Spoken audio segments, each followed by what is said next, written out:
둘째 주 신년 둘째 주 예배를 하나님께 우리 드리도록 하겠습니다. 다 함께 경건한 마음으로 묵도하시겠습니다.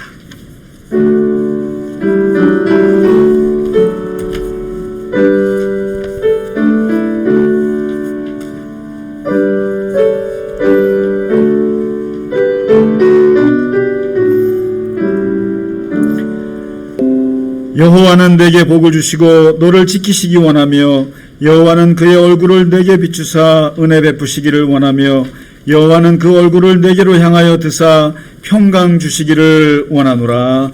아멘. 네, 사도신경 고백함으로 예배 문을 열겠습니다. 나는 전능하신 아버지 하나님 천지의 창조주를 믿습니다. 나는 그의 유일하신 아들 우리 주 예수 그리스도를 믿습니다.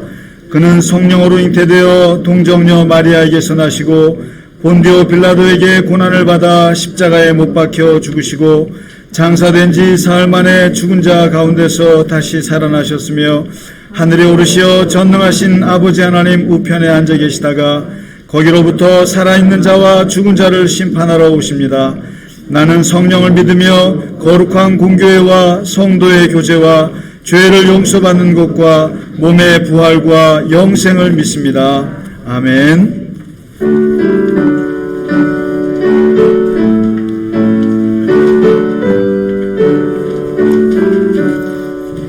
복의 근원 강림하사 찬송하게 하소서. 한량없이 자비하심 증량할 길 없도다.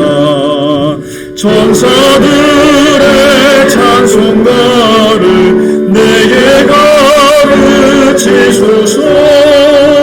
구속하신 그 사랑을 항상 찬송합니다. 주의 귀한 도움받아 이때까지 왔으니 이와 같이 전국에도 이르기를 바라네.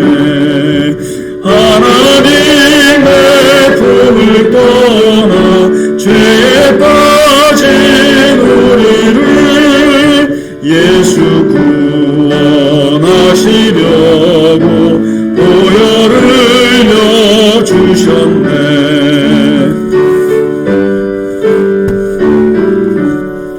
주의 귀한 은혜 받고 일생 빚진 자들의 주의 은혜 사슬 되사 나를 주께 매소서.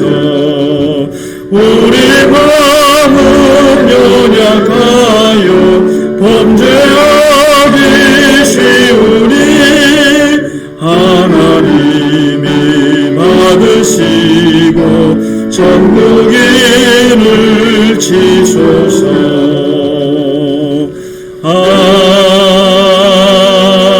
아멘. 교동문 이사야 40장 말씀 함께 교도하겠습니다. 너희는 눈을 높이 들어 누가 이 모든 것을 창조하였나 보라. 그들의 모든 이름을 부르시나니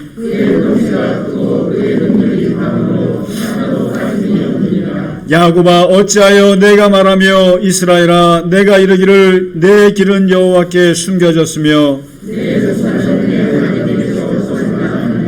너는 알지 못하였느냐 듣지 못하였느냐 영원하신 하나님 여호와 땅끝까지 창조하신 이는 피곤한 자에게는 능력을 주시며 무능한 자에게는 힘을 더하시나니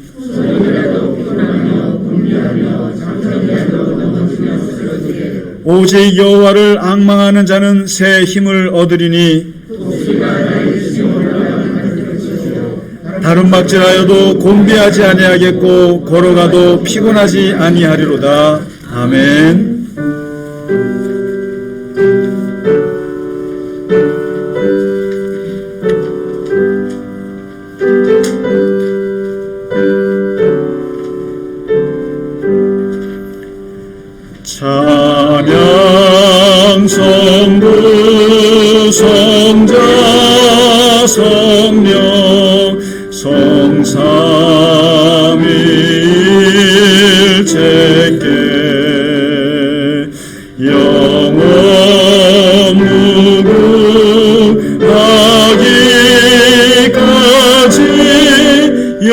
영광을 돌리세 영광을 돌리세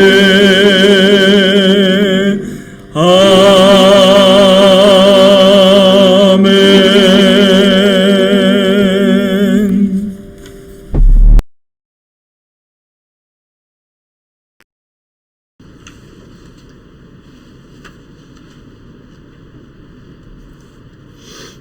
사랑이 많으시고 은혜가 풍성하신 하나님 아버지, 지난 한 해 어느 것 하나 주님의 은혜가 아닌 게 하나도 없었음을 고백합니다.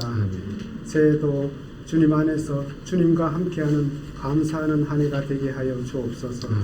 거룩한 주님의 날 사랑하는 주님의 자녀들이 함께 모여서 주님을 찬양하며 진정으로 하나님을 사랑하는 마음으로 예배드리길 원합니다. 이 시간 성령의 충만함으로 하나님과 함께하는 은혜로운 시간이 되게 하여 주옵소서. 오랜 시간 지속되고 있는 코로나 전염병과 백신 주사로 지치고 힘이 듭니다.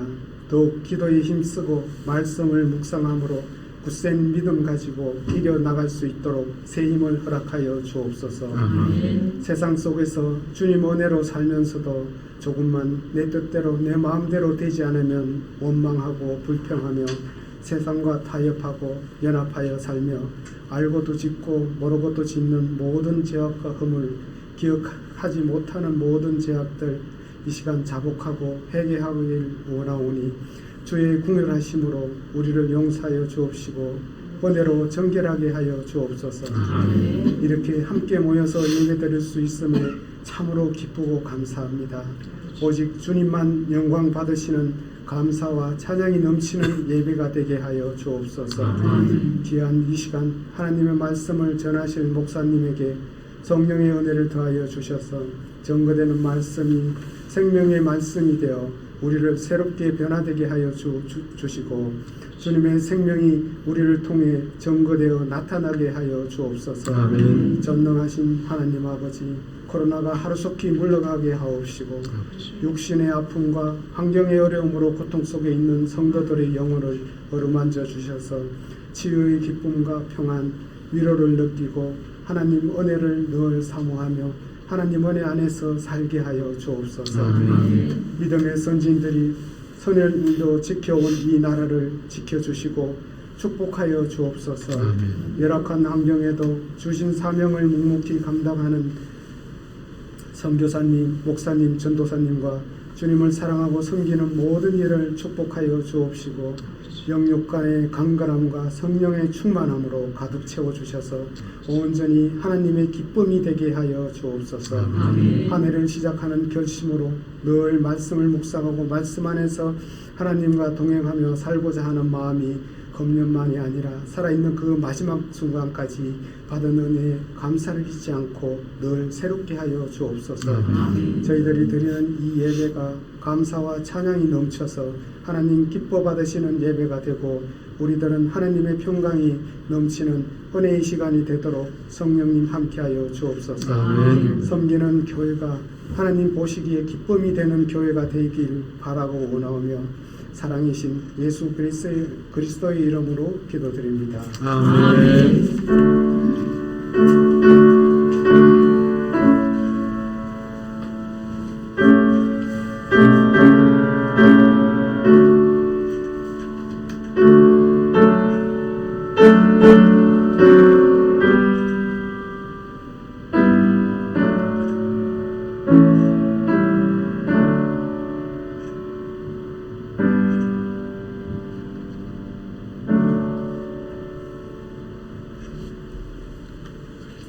찬송가 302장 오늘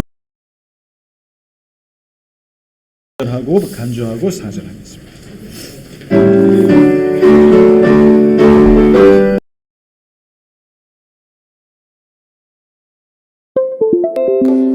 내 주 하나님 넓고 큰 은혜는 저 큰 바다보다 깊다.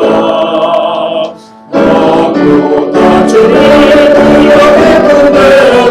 저 한가운데가 오라.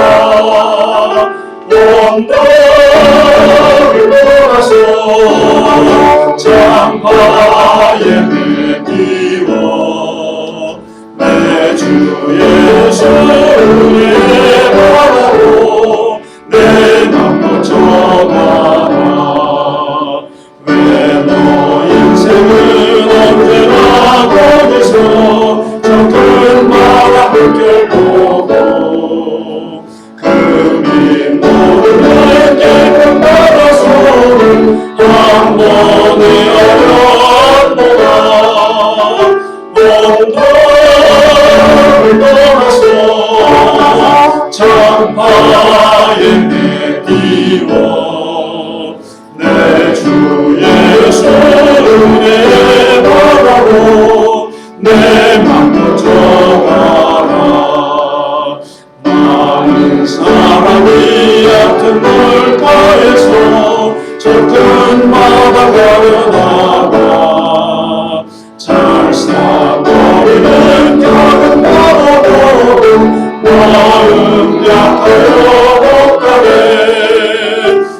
언덕을 떠나서 장파에 내띄워 내 주 예수 은혜 바다로 내 맘 뻗쳐가라.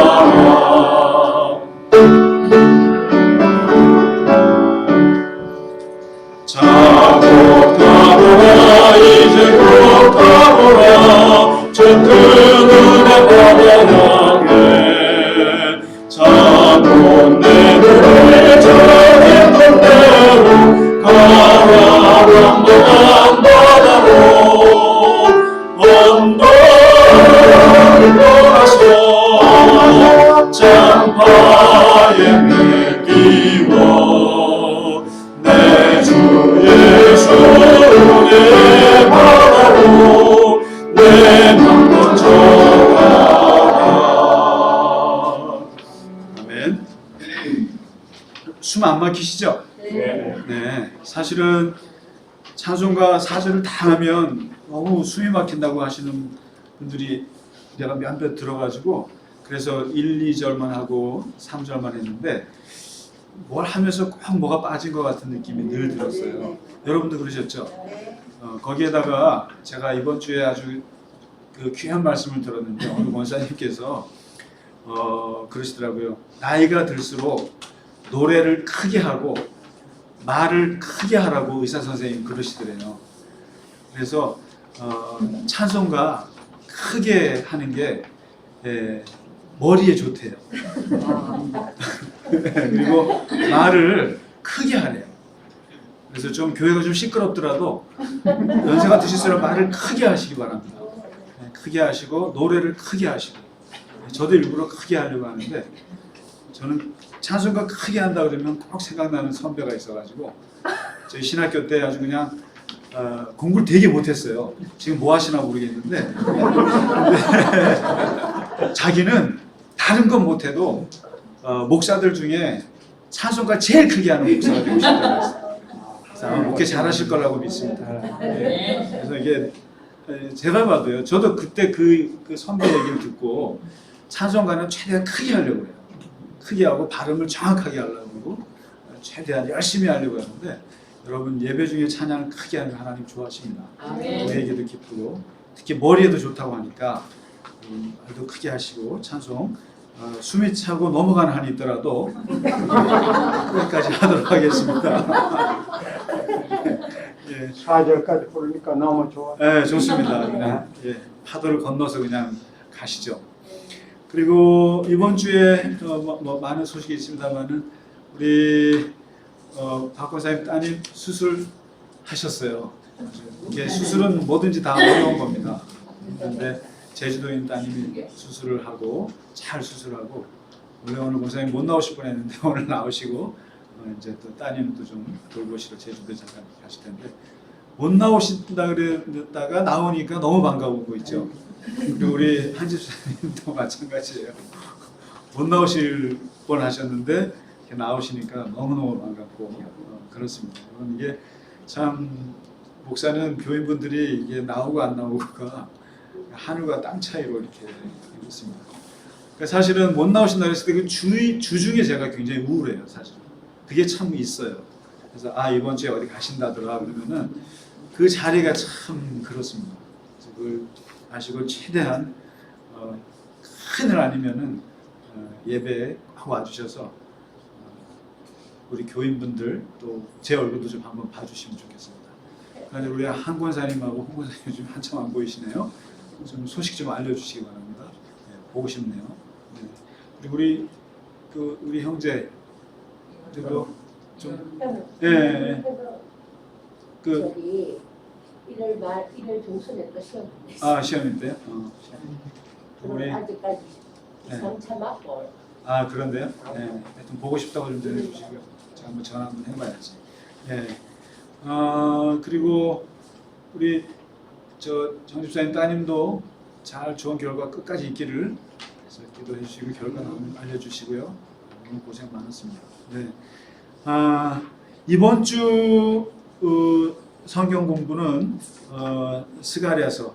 여러분 수요일날 잘 보고 계신가요? 네. 예. 뭐 봐도 안 봐도 알 수가 없는 장면이지만 조회수 보면은 다 보신 것 같아요.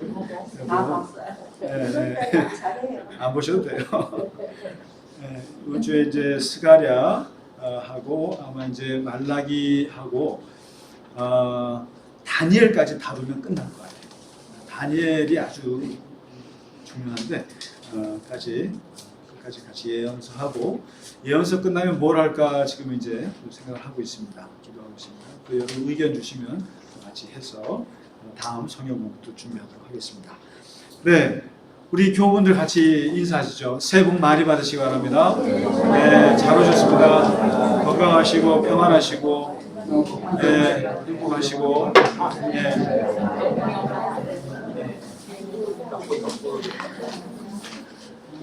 정 집사님 어제 커피 너무 잘 마셨어요. 네. 그냥 어제 커피 먹고 싶어 지나가다가 얼른 한 잔 테이크가 돼서 한 잔 했는데 아주 역시 공짜 커피였습니다. 자, 오늘 우리 찬양을 하나님께 함께 드리겠습니다. 찬송가 9장의 하늘에 가득 찬 영광의 하나님 함께 드리겠습니다.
감사합니다.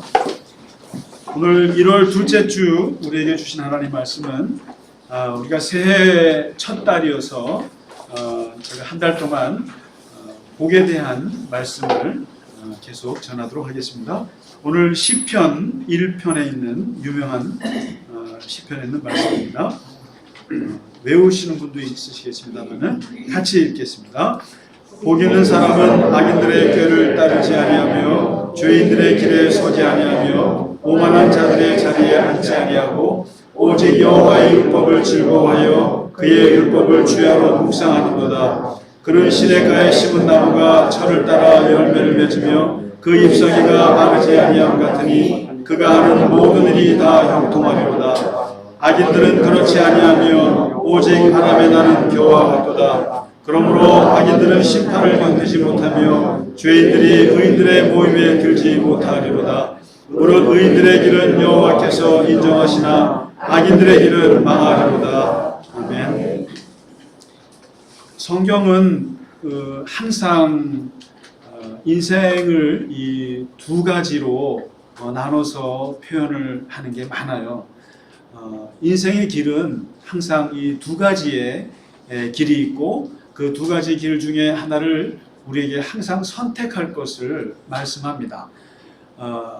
생명의 길이 있는가 하면 멸망의 길이 있다 이렇게 얘기를 합니다. 그래서 이것을 예수님께서는 이것을 좁은 길이 있고 넓은 길이 있다 이렇게 말씀하셨습니다. 그리고 우리에게는 좁은 길을 가라고 말씀을 하셨거든요. 잠언에 보면 잠언에도 사람은 지혜자의 길이 있고 미련한 자의 길이 있다 이렇게 얘기합니다. 그래서 지혜로운 사람은 이런 길을 걷고 또 미련한 사람은 이렇게 산다 이렇게 잠언서가 이야기하고 있거든요. 시편에 보면은 오늘 이 시편 1편은 또 두 가지 길을 얘기하는데 하나가 악인의 길이 있고 의인의 길이 있다. 그 악인의 길은 어떤 길이고 의인의 길은 어떤 길인가 이렇게 얘기합니다. 그리고 또 시편은 이것을 종합해서 뭐라고 하냐면은 사람이 행복한 길이 있고 불행한 길이 있다 이렇게 얘기합니다. 그래서 성경은 크게 말하면 생명의 길이 있고 멸망의 길이 있다 이렇게 말할 수가 있고 이것을 이 구약적인 용어로 말하면은 복의 길이 있고 또 저주스러운 길이 있다 이렇게 나눠서 얘기를 합니다. 그래서 항상 이 두 가지 길이 우리에게 있는데 그 길 중에 어느 것을 선택할 것이냐 이것을 항상 우리에게 요구하고 묻는 게 하나님의 말씀이거든요. 근데 이 오늘 시편 1편, 시편 전체를 출발하는 출발 시편인데 이 시편에서 사람의 생명의 길은 무엇이고 멸망의 길은 무엇인가? 또 사람이 행복한 길이 있고 불행한 길이 있는데 어느 길이 진짜 행복한 길이냐? 이걸 얘기해 주는데요. 성경에서는 지난주에 우리가 민수기의 6장에 제사장의 축복을 얘기했지만은 하나님께서 얼굴을 비추셔서 우리에게 환히 은혜를 베풀어 주시는 일방적인 복이 있어요. 우리의 선행이나 또 우리의 어떤 악행이나 또 우리의 어떠한 그 인생의 길하고는 상관없이 하나님께서 이렇게 부어주시는 복이 있어요. 일방적인 복이 있어요. 그게 이 바라크라고 하거든요. 성경에서 제일 많이 나온 415번이나 쓰는 말인데 바라크. 하나님이 복 주시기를 원한다. 하나님이 너에게 복을 주시기 원한다. 이거는 네가 어떻게 살았건 상관없이 그냥 하늘에서 부어주시는 은혜. 너의 공로와 상관없이 네가 공부를 열심히 하고 네가 착하게 살고 상관없이 주시는 하나님의 은혜가 있다. 그 복, 바라크를 추구하고 하나님께서 이 바라크를 준다는 거예요. 그런가 하면은 성경은 그런 복도 있지만은 사실은 아시와르라는 말이 있어요. 아시와르. 말이 좀 이상하죠? 아시와르라는 이것도 복인데 이건 한 44번 정도 성경에 나와요. 이 복은 뭐냐면 인간이 심고 인간이 가꾸고 인간이 만들어내는 복이 있다는 거예요. 그래서 지난번에 제가 복을 한자로 설명할 때 보일시와 배부를 복으로 설명했잖아요. 보일시는 하늘에서 주는 복이고 배부를 복은 내가 만들어서 내는 복이라고 그랬잖아요. 성경도 똑같이 하늘에서 부어지는 바라크가 있고 인간이 만들어야 하는 복을 지어야 하는 그 아시와르가 있어요. 이게 한 44번 정도 나오는데 오늘 시편 1편에 있는 이 복은 바라크일까요? 아시와르일까요? 아시와르입니다. 아시와르. 그러니까 인간의 행복의 조건이 있다는 거예요. 그래서 복 있는 사람은 이러잖아요. 그래서 이 시편 1편은 복을 비는 시가 아니에요. 복을 구하는 시가 아니라 복이란 어떤 사람에게 임하는가, 어떤 사람이 복을 심고 복을 지어내는가, 복의 조건을 얘기해 주는 거거든요. 그래서 지혜서예요, 이것은. 지혜서예요. 복 있는 사람은 어떤 사람인가 하면서 1절과 2절과 3절에 이미 다 얘기해 버렸어요. 복 있는 사람은 그러면서 1절에 한 큰 얘기를 해주고 2절에 아주 큰 얘기를 해주고 그리고 3절 뒷부분에 묶어서 큰 얘기를 해주는데요. 아주 생각을 많이 해볼 만한 거예요. 생각해 볼 만한 거예요. 첫째가 딱 제시하는 게 하나님을 잘 믿어야 한다 이런 게 아니고 복 있는 사람은 일단 땅바닥에서 어떻게 사느냐를 봐요. 이 땅에서 사는데 악인의 꾀를 따르지 않고 죄인의 길에 서지 않고 그리고 오만한 자의 자리에 앉지 않고 걷고 서고 앉고 이렇게 얘기하죠. 이게 걷고 서고 영어로 walking, standing, sitting 이렇게 이거 뭐냐면 인간의 모든 행동을 상징하는 세 가지 표현이에요. 걷는다, 서 있다, 앉는다. 그런데 누구와? 첫째, 악인의 꾀를 쫓는 사람들과 함께 걷지 않는다. 그들은 함께 걷지 않는다. 그러니까 따르지 않는다. 팔로잉 하지 않는다. 그리고 죄인의 길에 서지 않는다. 죄인의 길에 서 있지 않는다. 그들과 함께. 그리고 오만한 자의 자리에 앉지 않는다. 그들과 같이 식사 안 한다. 이런 거거든요. 근데 여기서 악인이라는 게 무엇인가? 악인을 곰곰이 생각해 보면 악인은 세 가지 특징이 있는데 하나가 하나님을 일단 부정하는 사람이 악인이에요. 성경에서 말하는 악인입니다. 하나님을 부정해요. 둘째는 악인이 어떤 사람이냐? 자기 생각대로 사는 사람이에요. 자기 생각대로 자기 중심적으로 마치 태양이 내 주위를 돌고 내가 모든 것이 다 내 주위를 돈다고 생각하는 사람, 자기 중심적인 세계관이 있는 사람. 그러다 보니까 세 번째 악인의 특징은 남을 다스리려고 하는 사람이에요. 남을 수단으로 생각하는 사람. 그래서 남을 조종하는 사람이에요. 말 안 들으면 폭력을 행할 수 있는 사람이 악인이에요. 근데 그러한 하나님이 없고 자기중심적이고 타인을 지배하려고 하는 이 악인의 생각, 악인의 사상, 그 악인의 가치관, 악인의 신념, 그런 것들에 동조해서 따르지 않는 사람이다. 따르지 않는다. 그런 생각들을 따르지 않는다. 두 번째, 죄인은 누구인가? 죄인을 잘 보면 성경에서 죄라고 하는 것은요, 하마르티아라는 말인데 화살이 빗나갔다는 뜻이에요. 그런 거 보면 우리나라 양궁 선수들은 죄인이 없어요. 정말 어떻게 10점 만점에 그렇게 맞추는지 몰라요. 그리고 나머지는 다 죄인일 거예요. 우리 같은 사람. 화살이 다 빗나간다. 이게 하마르티아라는 표현인데 관역에서 빗나갔다. 그걸 죄인이라는 거예요. 죄인이란 하나님의 목적에 빗나가 있는 사람이에요. 하나님하고 이걸 맞춰야 되는데 맞추지 못한 사람을 죄인이라고 그러거든요. 목적을 잃은 사람, 목표를 잃은 사람, 궁극적인 삶의 목표를 잃은 사람이 죄인이에요. 길을 잃은 사람이라는 거예요.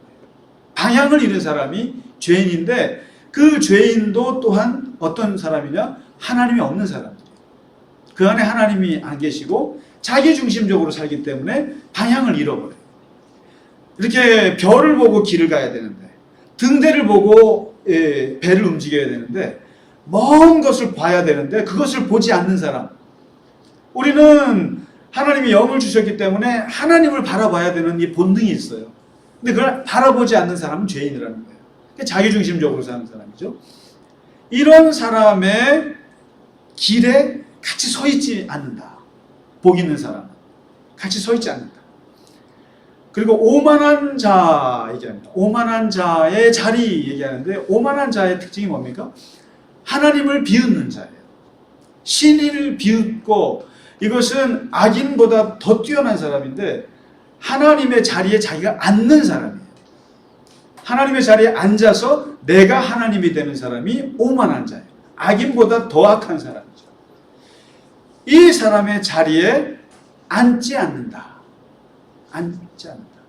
그러니까 시편에서 악인의 꾀, 죄인의 길, 오만한 자의 자리 할 때 이 세 사람의 특징이 뭐냐면 두 가지예요. 첫째, 이 세 사람 모두 다 하나님이 없어요. 하나님 인정 안 해요. 악인이나 죄인이나 오만한 자나 그 안에 신이 없어요. 하나님이 안 계셔요. 둘째가 자기중심이에요. 똑같아요. 다 자기중심이에요. 이러한 사람들을 시편에서 뭐라고 하냐면 어울리지 마라. 이거죠. 어울리지 마라. 그러한 사람과 길을 같이 걷지 말고 그러한 사람과 같이 자리에 앉아서 같이 어울리지 말고 그리고 그러한 사람의 생각에 동조하지 말고 극묵자억이라. 같이 섞이니까 이러한 사람들하고 같이 하지 마라. 그러면서 이 시편 1편에서 복 있는 사람은 결국 토라에 있는 그 말씀, 레위기에 있는 말씀, 거룩, 분별하라. 만날 사람과 만나지 않을 사람, 어울릴 사람과 어울리지 만날 사람을 분별할 수 있어야 한다. 우리는 예수님께서 원수를 사랑하고 모든 사람을 이웃을 다 내 몸같이 사랑하라고 하셨으니까 누구나 다 사랑해야 할 보편적인 그러한 게 있어요. 보편적 사랑이 있어요. 그러나 삶의 현실에서 하나님께서는 동시에 사람을 잘 분별할 것을 얘기합니다. 어울릴 사람과 어울리지 말아야 할 사람을 잘 분별해요. 이거는 사랑하라는 말하고도 다른 얘기예요. 다른 얘기입니다. 내가 누구랑 같이 잘 어울리고 같은 자리에 있느냐. 그래서 시편 1편에서 첫 일성으로 내뱉는 말이 바로 자리의 얘기예요. 공동체입니다. 관계 얘기를 하는 거예요. 어떤 관계 속에 내가 있느냐. 이게 제일 중요하다는 거예요. 그 하버드 대학교에서 그 성인 발달 연구소라는 게 있대요. 아마 우리 집사님 아실 것 같긴 한데, 그 성인 발달 연구소라는 곳이 있는데 거기에 책임 연구자인데요. 이분이 제가 이름을 적어놨 로버트 왈딩거라고 하는 교수가 그 테드 아시죠? 테드 거기 한 10분짜리 그 강연하는 거 있잖아요. 거기에 나와서 이 강연하는 것을 들었는데 제가 한 3번인가 봤어요. 자세히 봤는데 아주 깜짝 놀란 연구를 했는데 그게 뭐냐면 보통 연구소에서 프로젝트를 하면은 장기 프로젝트가 있는데 그게 한 10년짜리예요. 10년짜리면은 굉장히 긴 연구고 그리고 도중에 포기하는 경우도 많아요. 그런데 아마 세계 대학이나 아마 정부에서 하는 연구 프로젝트 중에 아마 기네스북에 오를 기간인데 75년 연구를 했어요. 75년 동안 1938년부터 연구를 시작해가지고 지금까지 진행되고 지금 올해 하면 80년이 넘어가겠네요. 5년 전 걸 봤으니까 제가요. 근데 책임자만 해도 한 4명이 바뀌었어요. 이 왈딩거 교수가 이제 4번째 책임자인데 하버드 대학 그 성인발달연구소에서 724명을 대상으로 10대 때부터 80대까지를 인생을 추적하는 연구를 한 거죠. 계속 2년마다 계속 그 사람들을 만나서 700명 가까이 700명이 넘는 사람들을 그 하버드 대학 출신들의 사람들부터 시작해서 그 보스턴의 빈민가에 사는 사람들까지 다 해서 이 사람들을 1938년부터 하버드 대학 연구소에서 이 사람들을 75년을 추적을 한 거예요. 계속 인터뷰하고 연구를 해서. 근데 그 제목이 뭐냐면 주제가 그겁니다. 무엇이 우리를 건강하고 행복하게 하는 길인가? 무엇이 우리를 복되게 하는 길인가? 이 주제로 이 사람들은 인생을 추적한 거예요. 추적을 했는데 많은 하버드 대학 학생들이 자기의 행복을 위해서 나는 80% 이상이 나는 돈을 많이 벌 거예요. 돈을 많이 벌어서 성공할 거예요. 그리고 나는 유명해질 거예요. 명예를 얘기하고. 그리고 나는 어떤 그 권력을 가질 거예요. 이런 식으로 얘기를 하는데 정작 75년 동안 그 724명을 연구한 결과 이 왈딩거 교수가 이 연구소에서 내린 결론이 이거예요. 무엇이 우리를 건강하고 행복하게 하는가를 75년 동안 700명을 연구를 해봤더니 그리고 그들의 인생 보고서를 수만 페이지짜리를 내고 거기에 그것을 발표하는데 10분 만에 발표하는데 분명한 메시지가 있더라는 거예요. 그 메시지가 뭔가 했더니 답은 좋은 관계가 우리를 행복하게 건강하게 하더라는 거였어요.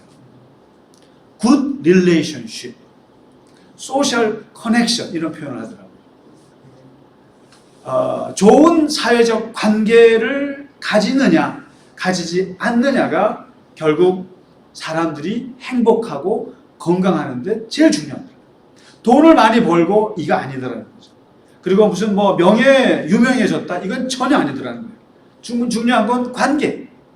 어떤 관계를 유지하느냐에 따라서 사람이 아주 80이 되고 90이 되어도 건강하고 행복하게 사는 사람이 있고 알코올 중독이 되고 인생 망친 사람이 있는데 중요한 것은 사회적 관계가 있느냐 없느냐.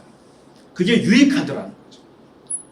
사회적 관계가 있는 사람은 그게 유익했고 없는 사람은 굉장히 해로웠다는 거예요. 인생에. 중요한 것은 가족이나 친구나 공동체가 있느냐 없느냐가 그게 그렇게 중요하더라는 거죠. 그리고 두 번째 얘기하는 게 친구가 많은가 적은가가 중요한 게 아니더라 이거예요. 많고 적으면 문제가 아니라 관계의 질이 중요하더라. 그 질이라는 게 뭔가? 그러니까 갈등도 있을 수 있다는 거예요. 싸움도 있을 수 있다는 거예요. 그리고 다툴 수도 있고 그럴 수도 있는데 중요한 것은 내가 어려울 때 내가 기댈 수 있는 사람이 한 사람이라도 있는가. 여기에서 이게 노년의 고독사라는 게 탁 떠오르더라고요. 그래서 이게 내가 마지막 기댈 사람이 있는가. 그 사람이 있고 없음. 그게 굉장히 중요하고 마지막 세 번째 메시지가 이 좋은 관계라는 게 우리의 몸에만 좋은 게 아니라 머리에도 좋다는 거죠. 머리에도 좋고 정신건강에도 너무 좋더라는 거죠. 그러면서 이 와일딩거 교수가 내리는 결론이 누군가 내가 의지할 수 있는 공동체, 그게 작아도 좋다. 클 필요가 없다. 작아도 소그룹 공동체가 있으면 그 사람은 행복할 수 있다. 그 결론이에요. 여러분 공감하십니까? 네. 많은 사람들이 혼자 사는 사람들이 많아요. 그게 이제 가족이 되기를 바래요. 그런 관계가. 근데 그렇게 안 되는 가족들도 많아요. 그리고 이게 친구들이 그래 주길 바래요. 근데 그건 어림도 없어요. 그런데 과연 그러면 교회는 그렇게 해줄 수 있는가? 교회 공동체는 그러면 내가 가장 어려울 때 내가 교회에 기댈 수 있는가? 그 생각을 해봐요. 제가 큰 교회를 섬길 때는 못 느꼈던 건데 제가 이 갈릴리 겨자나무 교회를 섬기면서 조금 보이기 시작하는 게 공동체성이에요. 뭐 다른 거 없어요. 사랑합니다. 복 많이 받으세요. 다 좋지만 결정적으로 우리가 어려움을 겪고 정말 외로울 때 가족도 안 되고 친구들도 안 될 때 교회는 그걸 할 수 있을까? 받아줄 수 있을까? 내가 기댈 수 있을까? 내가 돈이 다 떨어졌어요. 망했어요. 내가 교회에다가 돈 좀 달라고 할 수 있을까? 내가 건강을 잃어서 병원에 같이 갈 사람이 없어요. 내가 교회 목사님 불러서 같이 갈 수 있을까? 내가 권사님 불러서 갈 수 있을까? 내가 가장 힘들 때 새벽 3시에 내가 목사님이나 내가 전도사님이나 내가 권사님한테 전화할 수 있을까? 전화할 수 없다면 그거는 아닌 거죠. 아닌 거죠. 여러분 한밤중에도 저한테 전화하셔도 괜찮습니다. 전 정말이에요. 언제든지 전화하세요. 그리고 혹시 뭐 어디 119 가실 때 있으면 전화하시라고요. 그거라도 해드려야죠. 바로 이러한 결국 인간의 복이 어디 있는가? 복이 어디서 오는가? 관계에서 온다는 거예요. 그리고 두 번째 시편에서 얘기하고 있는 게 그 관계 중에 하나가 2절에는 위로의 관계를 얘기합니다. 하나님과의 관계를 얘기하는데 이게 내면의 길이에요. 1절에 있는 말씀이 환경의 길일 수 있어요. 이 외면의 인간관계에서의 길이라 그러면은 두 번째 복 있는 사람은 내면의 길을 어떻게 만드느냐. 그래서 하나님과의 관계를 어떻게 만드느냐. 이걸 얘기해 주고 있는데 오직 여호와의 율법을 즐거워하여 그의 율법을 주야로 묵상하는도다. 이 말씀을 사람들은 오해할 수 있어요. 뒤에 묵상하는도다에 방점을 찍어요. 왜냐하면 하나님의 말씀을 오늘도 읽고 내일도 읽고 그리고 성경 공부 오늘도 하고 내일도 하고 끊임없이 하나님의 말씀을 내가 읽어야 하는구나. 이렇게 받아들이면 이 시편을 잘못 이해한 거예요. 시편에서 말하고자 하고 있는 복 있는 사람은 묵상하는 도다보다 그 앞에 즐거워하며의 방점이 있어요. 즐거워하며 하나님의 말씀을 주야로 읽고 묵상하되 왜 하느냐라는 거예요. 왜 하나님의 말씀을 읽고 왜 우리가 예배를 드리고 왜 말씀을 들으려 하느냐라는 거예요. 그 동기가 무엇이냐를 물어요. 복이라고 하는 것은 동기의 문제예요. 하나님의 신앙은 동기의 문제예요. 억지로 우리가 할 수 없이 성경 공부를 해서 출석 체크를 하는 게 아니라 너무너무 즐거운 거예요. 하나님 자체가. 하나님 자체가 너무너무 나는 좋아요. 이것은 한 번쯤 깊이 생각해 봐야 돼요. 가끔씩. 묵상할 때 성경 읽기 전에 한번 생각해 봐요. 내가 과연 진짜 하나님을 좋아하나? 솔직히. 내가 정말 하나님을 좋아하는가? 그래서 느헤미야 같은 사람은 뭐라고까지 말했냐면은 그 성벽을 쌓고 그 나라가 망한 다음에 성벽을 쌓고 사람들이 막 감격해서 울 때 그 포로에서 돌아와서 그냥 막 힘들게 그 성벽을 쌓고 이제 나라가 재건될 때 백성들이 그때 예배드린 날 막 울었거든요. 너무 감격스러워서. 그때 느헤미야가 뭐라고 하는지 아세요? 울지 마라, 울지 마라. 기뻐하라. 여호와를 기뻐하라. 여호와를 기뻐하고 여호와를 즐거워하라. 그것이 너의 힘이니라. 이렇게 얘기했습니다. 여호와를 기뻐하는 것 자체가 너의 삶의 에너지고 너의 삶의 힘이고 너의 삶의 엄청난 원동력이다. 느헤미야는 알았던 거예요. 그리고 시편 37편에서도 그렇게 말합니다. 여러분 뭐 기도 응답 받고 싶으세요? 그리고 하나님께서 내 소원을 아뢰면 하나님께서 들어주길 바라고 울고 불고 그럴 필요 없다는 거예요. 여호와를 기뻐하라. 그러면 하나님께서 내 소원을 이루어 주시리라. 하나님께서 우리의 소원인 하나님을 기뻐하는데 하나님을 즐거워하는데 하나님이 우리의 기도에 응답 안 하실 리가 있겠어요? 그런데 하나님을 기뻐하지 않는 사람에게 그러한 마음 자세로 하나님께 기도하는 것은 아무 의미가 없어요. 40일 금식해도 안 되는 거예요. 안 되는 거예요.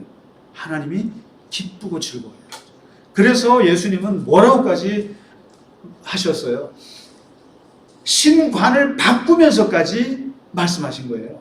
하나님을 엘로힘이니 여호와니 또는 뭐 하나님을 전능하신 하나님이니 이렇게 부르지 마라. 하나님을 아버지로 불러라. 아버지로.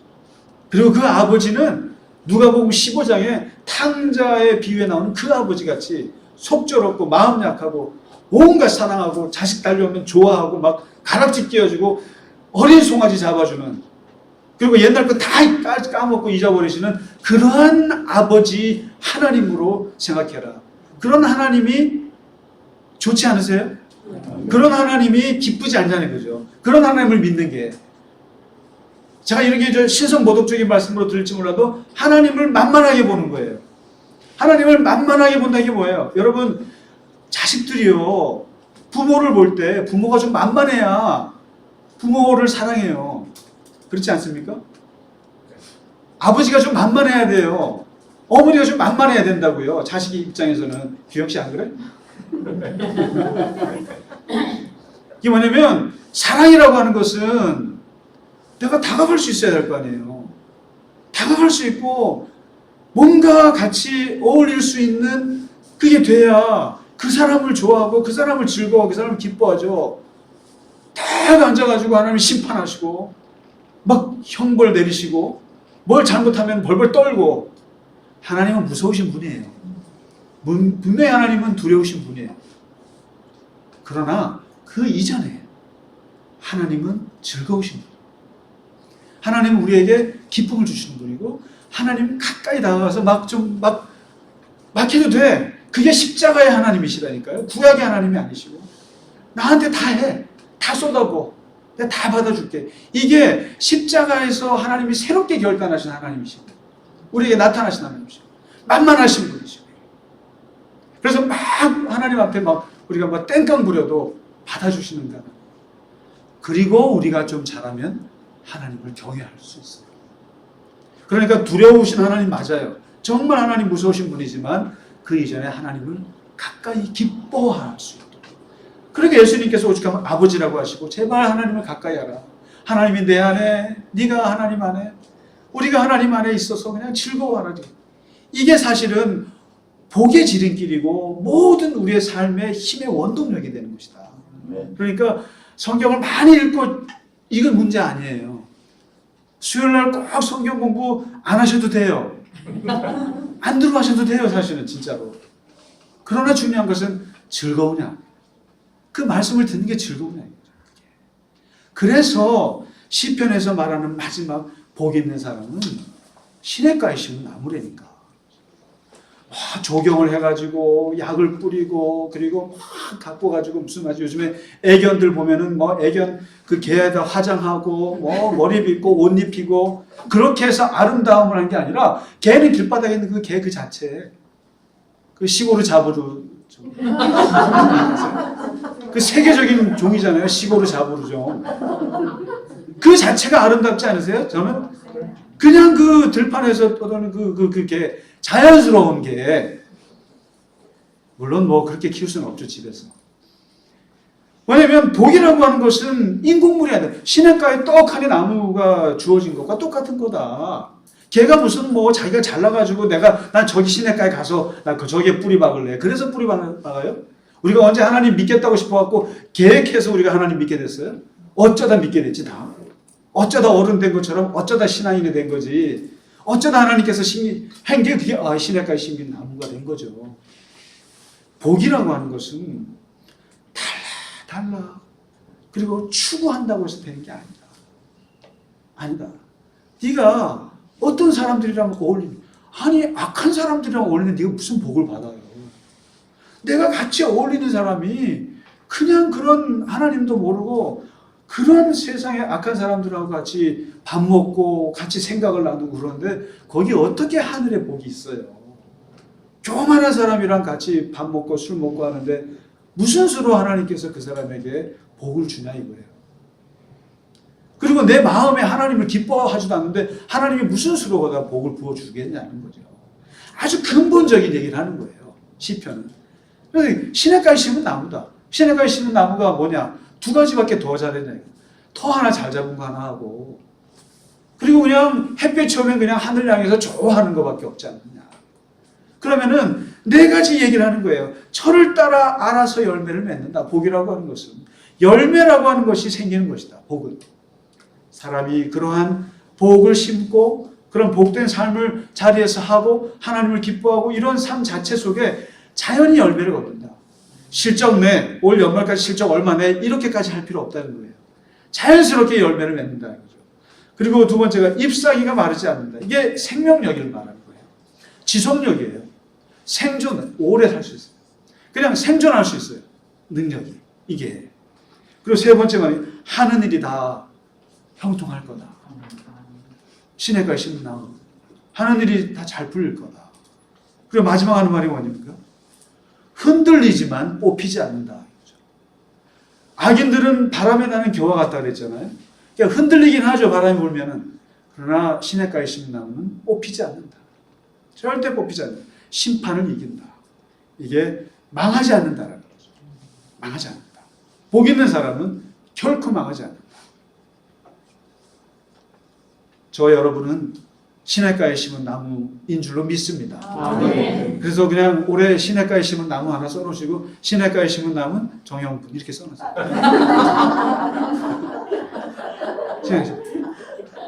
열매를 맺고 잎사귀가 마르지 않고 하는 일이 다 형통하고 그리고 흔들리지만 결코 망하지 않는 그 복을 시편에서 우리에게 말하고 있고 우리 모두는 그런 복을 누릴 수 있는 자격들이 있고 또 하나님 앞에서 하나님께서는 이러한 복을 우리가 받기를 바라시는 거죠.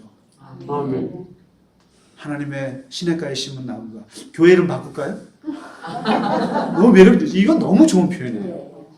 자연스러운 하나님 앞에서 사람 앞에서 자연스러운 그 삶 하나님과의 관계 사람과의 관계 그 관계가 자연스럽게 만들어졌을 때 하나님께서 부어주시는 아시와르의 복 그 복 우리 모두가 누리시기를 주의 이름으로 축원합니다. 아멘. 함께 주기도문으로 찬송하면서 예배 마치도록 하겠습니다. 봉헌하도록 하겠습니다. 아멘. 아멘.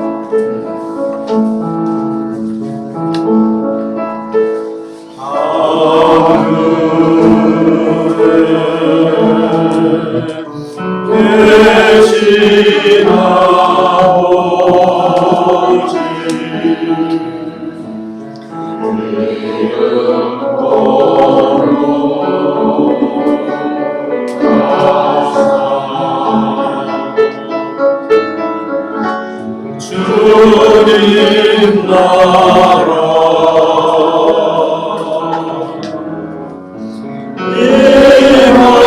임하시고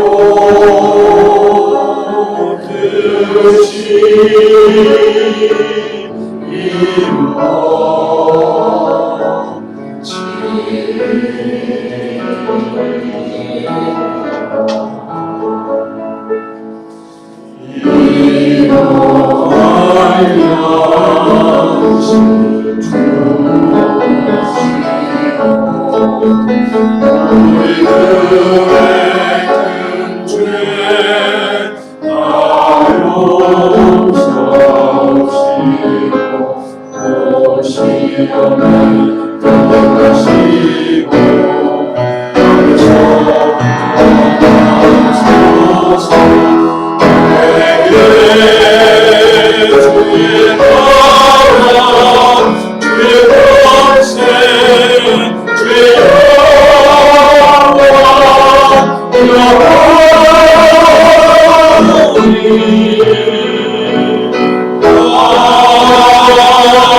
하나님 아버지, 우리 모두는 하나님 앞에 복 있는 자입니다. 하나님께서 우리에게 하나님을 공경하고 하나님을 사랑하는 공동체를 주시고 그 공동체와 함께 우리의 길을 걷고 서고 앉을 수 있게 하여 주셔서 감사합니다. 하나님, 우리 안에 하나님을 기뻐하는 마음을 주시고 하나님을 즐거워하는 마음을 주셔서 감사합니다. 우리의 모든 신앙의 행위와 우리의 말이 하나님을 기뻐하는 그 마음에서 나오게 하심을 하나님 감사하며 이 모든 것이 하나님의 은혜요 하나님의 성령의 역사인 줄 알고 감사합니다. 하나님, 우리가 하나님께서 베풀어 주신 은혜 덕분에 우리가 시냇가에 심은 나무와 같이 하나님 늘 열매를 맺고 늘 아버지 하나님 잎사귀가 마르지 않게 하시고 늘 하나님 앞에서 형통하며 하나님 아버지 어떠한 일이 있어도 하나님 심판을 이기고 끝까지 살아남을 수 있는 하나님의 귀한 자녀요 백성들 될 수 있도록 하나님 축복하여 주시옵소서. 특별히 갈릴리 겨자나무교회가 그렇게 되기를 원하며 하나님 올 한 해 우리에게 베풀어 주실 하나님의 은혜와 사랑을 바라보며 하나님 이 땅을 굳건하게 살아갈 수 있도록 걸어갈 수 있도록 하나님 저희를 붙들어 주시옵소서. 하나님 이 시간 주 앞에 드린 예물이 하나님 함께 하시고 하나님 늘 저희와 동행하시며 하나님의 형통하심으로 우리가 하루하루 살아갈 수 있도록 함께하여 주시옵소서. 이제는 우리 주 예수 그리스도의 크신 은혜와 하나님 아버지의 지극하신 사랑하심과 성령의 감화 감동 위로 교통하심이 오늘 하나님 앞에 복된 자로 살아가기를 원하며 주와 더불어 함께 그 길을 걷기를 원하는 사랑하는 갈릴리 겨자나무교회 모든 교우들 머리 위에 그리고 함께하는 우리 형제와 자매들 하나님 함께 위에 이제로부터 영원까지 함께 하시기를 간절히 축원하나이다. 아멘.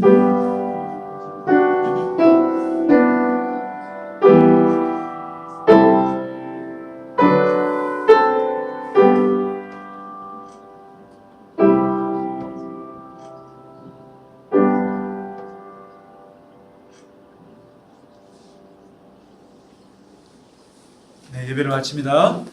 이번 한 주도 건강하시고 또 하나님과 승리하시기 바랍니다. 감사합니다.